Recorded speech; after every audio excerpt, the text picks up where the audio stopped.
And just like that, the year is almost over. 12 months, 52 weeks, 365 days, 2,080 hours. There were a lot of highs and a lot of lows. Lots of laughter, lots of hard work, lots of memories. We start every year with hope, eagerness, excitement, a desire for change, and anticipation for what's to come in this new year. We reflect on our past year, what we did or did not do.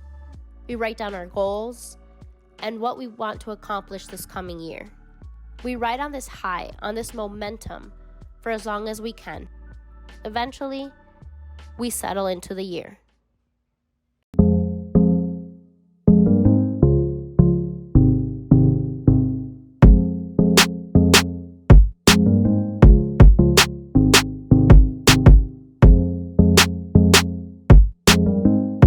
Hello and welcome back to another video. Welcome to my channel if you're new here. My name is Sandra, known as gain_strength_ on Instagram.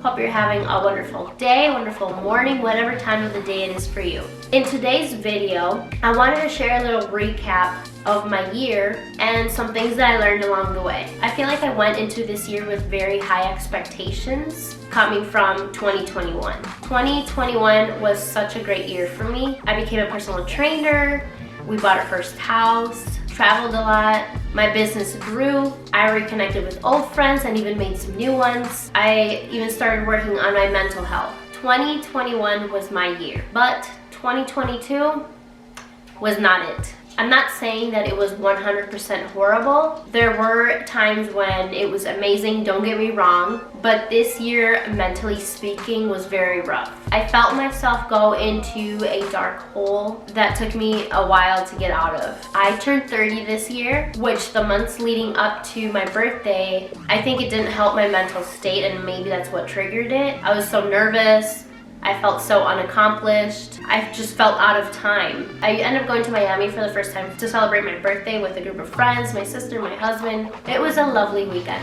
Once my birthday came and went, I didn't feel as overwhelmed and sad. I think at some point I was just okay with turning the big 3-0. And I talked a little bit about that on a previous video earlier this year. Shortly after that, I got a new job. It's a remote job, which is exactly what I wanted. It was in the marketing field, which is what I wanted, what I went to school for. It checked all the boxes of what I had been looking for a while. Working from home was definitely an adjustment. I had to force myself to move throughout the day since I was in the comfort of my home. I also had to set boundaries with myself to make sure I had a good work-life balance. The flexibility this new opportunity provides is pretty amazing. It even allowed me to spend 2 weeks with my family in Mexico since I was able to work from there. Those 2 weeks were amazing, full of laughter, food, and wonderful memories. And now here we are at the end of the year. If there's one thing that I learned this year is that you cannot pour from an empty cup. I think we get so involved and wrapped in this hustle culture, in always being available, in always being on the go, that we hardly take a moment to just stop and be still. A lot of the times we don't take the necessary breaks that we need, both mentally and physically. We don't take the time to take care of ourselves because we're always helping others, we're always on the go, and there's always something going on. We live in a society where taking a break is seen as a weakness, seen as lazy, as someone with no goals or no ambitions. But the truth is, taking a break is required. Self-care is a necessity. Making sure that you are okay before you can help others is without a doubt 100%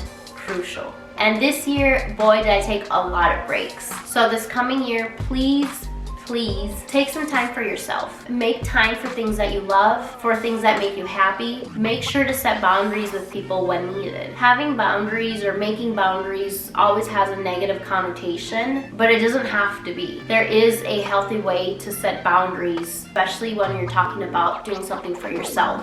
I also learned that goals might change and that's okay. Remember all the breaks I mentioned? I took a lot of breaks from the gym too, which affected the goals I had for this year regarding my fitness. I took a slight step back from my coaching business. I had to prioritize myself, and that meant taking breaks when needed, which in return meant that I needed to adjust my goals. In Don't get me wrong, it was rough. It was hard. With every week or several days in a row that I missed, I knew that I wasn't helping myself get to my goals. But I also kept reminding myself why I was missing those workouts. I had to remind myself that taking a break was okay. I adjusted my goals to more of a short-term workout 3 times per week, or eat 3 meals with nutrient-dense foods. At the beginning of the year, or when we're excited about something new, we tend to make goals that aren't very realistic. We overestimate how much time we will have to dedicate to our goals. We overestimate how strict or on track we will be with our goals. Perhaps the reason why you want to change your goals or feel like you should change, it's simply because you changed your mind. The thing you wanted to work towards no longer makes you happy or it doesn't interest you. It's okay. You are allowed to change your mind. Maybe the goal you had isn't interesting to you, but there is something else that you now enjoy or that challenges you. Go for it. Change your goals. Remember this coming year to make time for yourself, but also go after what makes you happy, what brings you joy, even if that means you need to change or adjust your goals. Another thing that I learned, which is as cliche as you might expect, is this too shall pass. In the moment when I was feeling all these types of emotions, it seemed like I was going to be feeling like this forever. It felt like the world was closing in on me and I wasn't going to feel better. And I have felt this in the past, and I was scared of falling back into that dark moment in my life. I have worked so hard on my mental health, and eventually I was able to dig myself out of that dark hole. I was able to adequately process my feelings and work through them. Now keep in mind that the good times also pass. Another little cliche is life is like a roller coaster. Some days you're living life, you are living your best life, and other times, not so much. So cherish every wonderful moment, every second that you spend with your family, with your friends, with those close to you. Nothing good or bad lasts forever. Now, as we finish off the year and go into the new one, reflect on what I've mentioned here today. Maybe 2022 wasn't your year, or it didn't go the way that you wanted to. It's okay. Make 2023 your year. Figure out what went wrong, what you can do in this new year to make it work in your favor. And before I wrap this up, I do want to take some time to thank you all for joining me this year on my social media channels, here on my YouTube channel. This was my first year having a YouTube channel. I appreciate every single one of you, every likes, every follow, every comment, every view. I appreciate it. And I hope you have a wonderful holiday season.